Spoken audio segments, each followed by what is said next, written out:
After a short ride in the countryside, I arrive in this town and meet up with my partner, Sheva. I think that's how you say it. I can't be bothered to look it up. We make our way to this butcher shop, where we get some weapons, and this guy tells us that we need to try and capture a guy named Irving, since he has important info about a doomsday project called Ouroboros. Once I finished butchering another easy word, we entered this building and found some guys eating a very obvious choking hazard. In the words of Toby Maguire, I missed the part where that's my problem. we left the building through the window, since doors are for beta males, and watched some nice public entertainment. After getting our daily required amounts of villager killing, we entered this random house. Inside was a teenage girl, who probably wasn't a threat to our mission.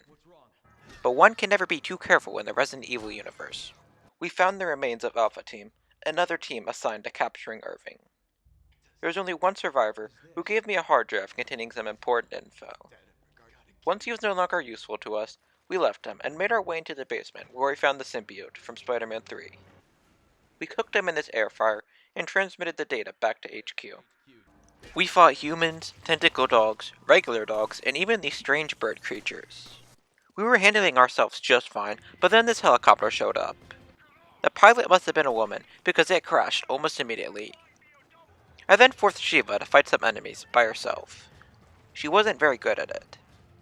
We beat up this chainsaw-wielding enemy and made our way to the crashed helicopter, where we got ambushed by some guys on motorcycles. We could have taken them out, but some guys who were trying to act tough showed up and did it for us. Josh Stone, who makes me wish that I was stoned, gave us Irving's location. We made our way through this chain yard, and after not getting blown up, we entered a mine shaft.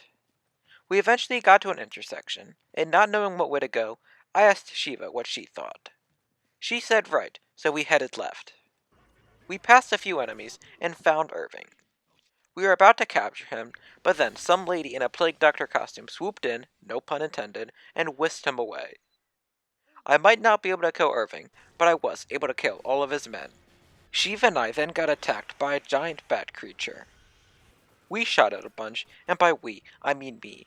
Sheva just kept getting hit by the most dodgeable attacks. But once I killed the bat, some backup arrived. Convenient. We started driving towards an oil field, which is where Irving had been taken to, but on our way there, we got attacked by some bikers.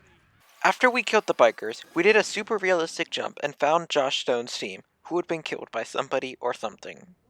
Sheva asked what had killed them, and then out of nowhere, this big creature showed up. We made a bunch of bullet-sized holes in him, and then I told Sheva that I wanted to replace her with my old partner, Jill Valentine. I don't think she took the hint, because she came with me to look for her.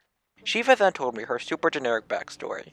Her parents had been killed, she wanted vengeance, blah blah blah. Anyways, look at this cool beetle I found.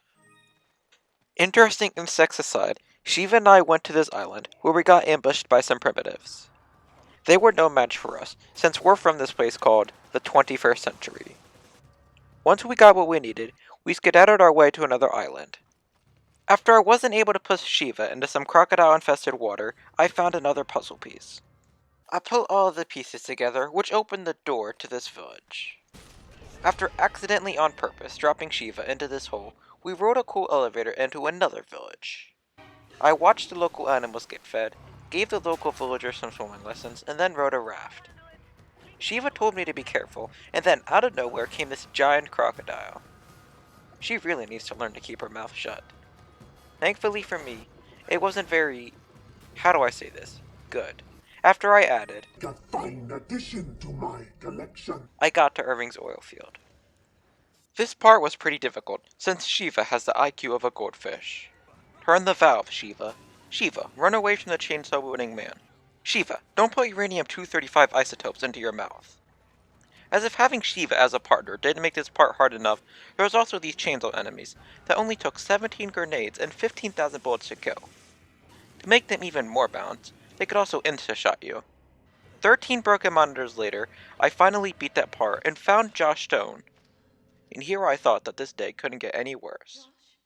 After a really useful elevator ride, we left the building and chased after Irving. We boarded his yacht, and he injected himself with this vial, which turned him into a hybrid between a Jurassic World mosasaur and Kijuju. Because that makes sense. We shot his tentacles a bunch, as well as Irving himself, until he dropped dead. Uber driver Josh then dropped us off at this cave, where we found some big spiders and some ruins. We explored the ruins until we fell down this trapdoor and found some really big balls. That's what she said. 5th grade jokes aside, we destroyed some precious ruins and made our way into this big room. We pulled a lot of chains, and by a lot, I mean a lot, and then the mutated bat creature from earlier showed up. I'm sure you're expecting to hear about how we absolutely demolished it. However, you're going to be disappointed, because we just ran away like the little girls that we are. We kept running until we made our way into this room with some laser beams. After not getting hit by the easily dodgeable lasers, I solved some super easy puzzles that were probably made for someone with a kindergarten level intellect. Or Sheva, as if they're the difference. We rode this elevator into this underground garden that was actually owned by Umbrella, an evil pharmaceutical company. I don't have to say evil, it's implied when I say pharmaceutical company. We explored their facility until we got to this room and I started thinking, man, I hope a body doesn't randomly fall out from one of these pods. And then a body randomly fell out from one of the pods. We continued looking for Joe, and then out of nowhere came this spider that is slightly bigger than most spiders. Despite what every girl has ever said to me, size does not matter, since all it took for me to take out the beast was for me to feed it some grenades and to shoot it in the head a couple of times. Once the spider had fallen to its death, we searched Joe's pod only to find it empty. This lady then Zoom called us and told us to stop looking for Joe and to not explore her facility. We listened to her and turned back. I'm of course kidding. We fought our way through some guards until we reached this factory-like room. We rode some conveyor belts, flipped some levers, and found a bug that was bulletproof. Because why wouldn't it be? Anyways, we ran away from the bug until we found the lady from the Zoom call earlier. She sent her pet dog after us, which we gave some 3rd-degree burns. Jokes aside, this boss fight was annoying and took a very long time to complete. A couple of days to be exact. The reason it took so long was that this boss fight made me want to drink Downy. Between Sheva being Sheva, the annoying flamethrower parts, and me having absolutely zero idea on what to do, made this boss fight very challenging. Once I finally killed the creature, we continued looking for Joe. While looking for her, we found the bulletproof bugs, that were also explosive proof and could insta-shot you. Balanced. We maneuvered our way around them and continued on until we got to this big room and flipped some levers that turned on this fair ride. After getting motion sickness, we left there and made our way into this room.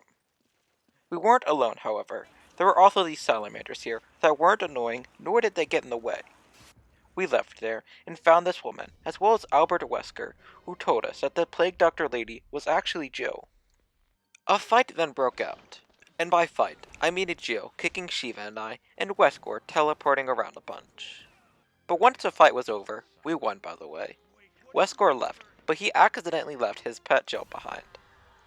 She had this red thing on her chest, so naturally, Bree ripped it off without giving her any anesthetics or anesthesia. It snapped her out of her psycho state and returned her to normal. I think.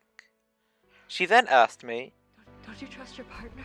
No. with the stupid questions out of the way, me and Sheva went to go stop Wesker, since Gio wasn't feeling too good. We got on this big ship, where we fought through some enemies until we got to this open area, where Sheva purposely walked right under this falling cage, leaving me to fight some soldiers, as well as this dinosaur thing, all by myself.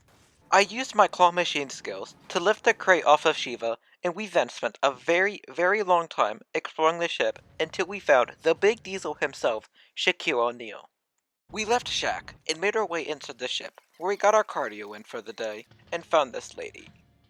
I still don't know her name, and I'm too lazy to look it up. Anyways, we shot at her, and then she ran away for some unknown reason. We then got to the cargo hold, where we got up close and personal with the dinosaur, and found this big dude with a machine gun. Sheva said, "What a good idea. I was just going to stand out in the open." Once we took him out, we left there, and this time found a guy with a rocket launcher. Thankfully for us, he wasn't very good. We then rode an elevator, and found this lady, who turned into this thing. I'm just as confused as you are. We ran away from it, until it had us cornered. With nowhere left to run, and a very obvious and conveniently located weak point, we decided to fight it. We used this big gun to bomb the creature like it was a Middle Eastern village, until it was dead. We went back inside, where Joe decided to be useful, for once in her life, and tell us how we could beat Wesker. He gained his powers through a virus that required him to inject himself with an antidote periodically. So, we set off to sabotage the antidote. The way there was blocked by the usual. Guys with guns, Halo 3 drones if they were on steroids, and these big dudes with machine guns. We killed them and found Wesker in this hangar. I asked him why he wanted to destroy humanity, and he said so that he could save humanity. What a hero. A boss fight then broke out. I shot him a few times with a rocket launcher, which wasn't cheap by the way, and injected him with this antidote. We then boarded this plane and continued our fight there. I'll admit, Sheva and I were losing this fight, so we took the easy way out and just launched him out of the airlock. I then made the mistake of letting Sheva fly the plane. She didn't use her turn signals, went way over the speed limit, and crashed us into a pit of lava. We left Sheva's wreck, and then Wesker appeared and started chasing me. Sheva said that she had Wesker, but it would turn out that she did not have Wesker. I shot him a tedious amount of times until he started chasing Sheva. With some time to myself, I did my favorite pastime of punching boulders. After Chris gave a top 5 roast of the 21st century, Ideas from comic book villains? I started the final boss fight of RE5. Things weren't looking good for me. I was low on ammo, low on patience, and I had Sheva with me. I'm sure you're expecting to hear about how I overcame these things and beat Wesker. The truth is, I didn't. I went on YouTube and had someone else do it for me. After I got my dream of Ryan Reynolds appearing in one of my videos, Wesker dramatically fell into the lava. We would have as well, however Jill showed up to save us. After making sure to leave at the last possible second in order to make myself look cooler, we left a now charred Wesker. On the flight home, I started thinking to myself, was it worth it? All the pain, all the suffering I had to go through to make this video? Yeah, it's worth it.